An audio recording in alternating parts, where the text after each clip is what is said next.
En este video te voy a mostrar cómo afecta la variación de los distintos parámetros a, b y c a la forma de la gráfica de una función cuadrática.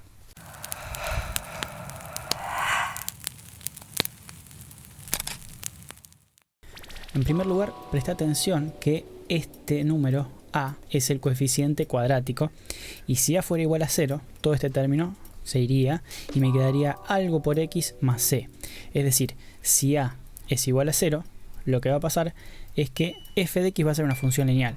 ¿Por qué lineal? Porque 0 por cualquier cosa es 0 y al eliminar este término nos queda algo por x más otra cosa, es decir, una ecuación lineal que, si no sabes qué es eso, mira la lista de reproducción donde hablo de funciones lineales. Entonces, tenemos que hacer la salvedad acá de decir que a va a ser distinto de 0, porque si no, no podríamos hablar de funciones cuadráticas. Vamos a arrancar con la más sencilla de las funciones, que es a por x al cuadrado.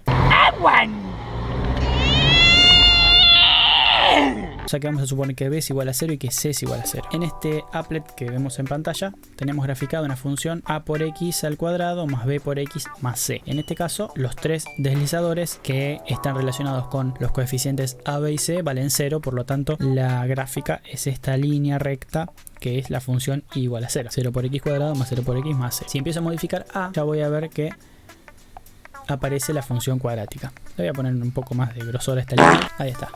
Cuando a vale 1, tengo la función 1 por x al cuadrado más 0 por x, o sea, esto es f de x igual a x al cuadrado. Fíjate lo que pasa en esta función. Tiene una única raíz,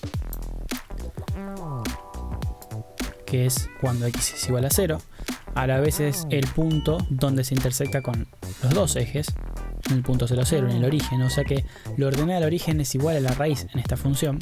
Vemos además que la función decrece en el intervalo menos infinito 0, es decir, acá donde estoy señalando, y crece en el intervalo 0 infinito.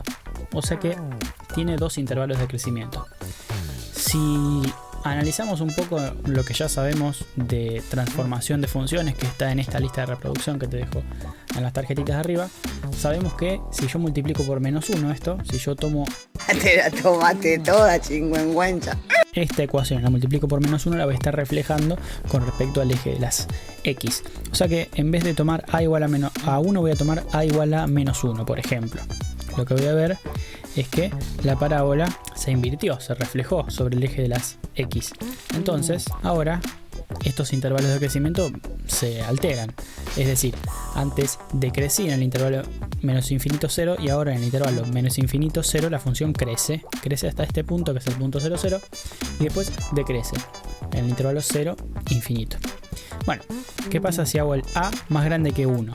Esto es 1 por x cuadrado. Si yo hago 2 por x al cuadrado, la función crece más rápido. Las ramas de la parábola se empiezan a contraer, se empiezan a apretar. En mi cabeza las funciones hacen esos sonidos flatulentos. Entonces, mientras mayor sea ese número, más apretadas van a estar las ramas de la parábola. ¿Qué pasa si el número está entre 0 y 1? Se van a empezar a dilatar, ¿sí? Si el a está entre 0 y 1, por ejemplo acá, fíjate, las ramas se empiezan a dilatar. ¿Qué pasa si es 0? Vuelvo a tener lo que decía antes, una función lineal. Si el a es 0, tengo una función lineal. Y si es negativo, la parábola va para abajo, o mejor dicho, las ramas de la parábola van para abajo. Y a medida que el valor absoluto de ese valor sea más grande, las ramas otra vez empiezan a apretarse, ¿sí? Entonces, el coeficiente cuadrático me indica cuán apretadas están las ramas. Si ese número es positivo, las ramas van a ir para arriba. Si ese número es negativo, las ramas van a ir para abajo. Vamos a ver ahora qué hace el modificar c. C es el término independiente. Voy a volver un segundo a la presentación y sigo manteniendo el b igual a 0 y voy a pensar qué hace el sumarle algo a una función. Recordemos que si yo le sumo algo a una función, esa función se va a desplazar verticalmente. Te repito, si no viste ese video, míralo por acá, que es el video donde hablamos de desplazamientos verticales. Entonces, si yo modifico c, fíjate lo que pasa. La función no modifica su relación, o sea, las ramas siguen contraídas por igual, pero la desplazó verticalmente. O sea, la empujo todo para arriba o la tiro todo para abajo. Si ese número es positivo, por ejemplo ahí tengo que le estoy sumando 2, el c es igual a 2, fíjate lo que pasó, toda la función así como estaba, se desplazó 2 unidades hacia arriba. Si ese número es negativo, se desplaza tantas unidades como valga c, pero hacia abajo. ¿Qué es lo que hace b? eso ya es un poco más complicado. Fíjate, si a fuera 0, tendríamos una función lineal, y ese es el término lineal de la función. Fíjate, acá lo que hice fue igualar a 0, ¿sí?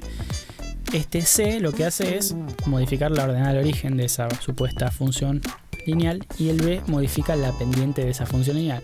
Bueno, al ponerle un término cuadrático, fíjate lo que pasa al modificar C. La ordenada del origen sigue siendo la misma, o sea, la parábola se empieza a modificar, pero la ordenada del origen, mirá, que es este punto, sigue siendo exactamente el mismo.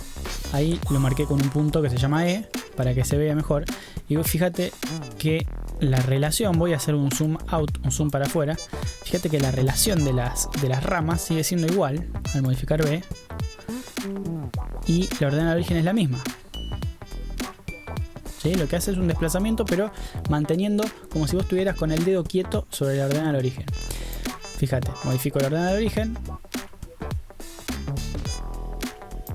con C, y con B hago que la función siga pasando por esa ordenada del origen, mantenga sus ramas, pero se empieza a desplazar.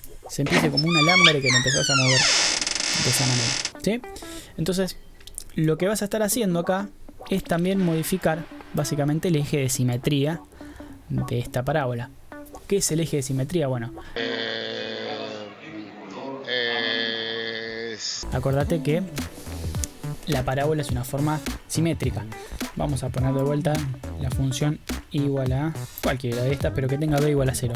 Esta que está acá tiene un eje de simetría que es el eje de las abscisas en ese caso, ¿sí? Si b es igual a 0, menos 0,05. Si b es igual a 0, como estamos viendo en pantalla, ahí está. El eje de simetría es este, es el eje de las y. ¿Sí? ¿Qué significa eso? Que si vos agarras y plegás el plano sobre el eje de las y, vas a ver que se tocan las dos ramas, porque son simétricas. Bueno, si vos modificas b, se modifica el valor del eje de simetría. No solamente depende de b, sino que también depende de a, el eje de simetría. Pero básicamente, moviendo b, estás, como te decía antes, desplazando el eje de simetría y estás moviendo la función como si fuera un alambre. Y el punto que mantiene fijo es la ordenada del origen. Suscríbete para ver más videos, y en el siguiente video te voy a mostrar de dónde sale la ecuación resolvente. Vamos a trabajar ahora no tanto en la gráfica, sino en la parte algebraica de la función cuadrática. Es un poco más complicado, pero vas a ver que un montón de cosas que hacías de memoria en la escuela van a tener un poco más de sentido ahora.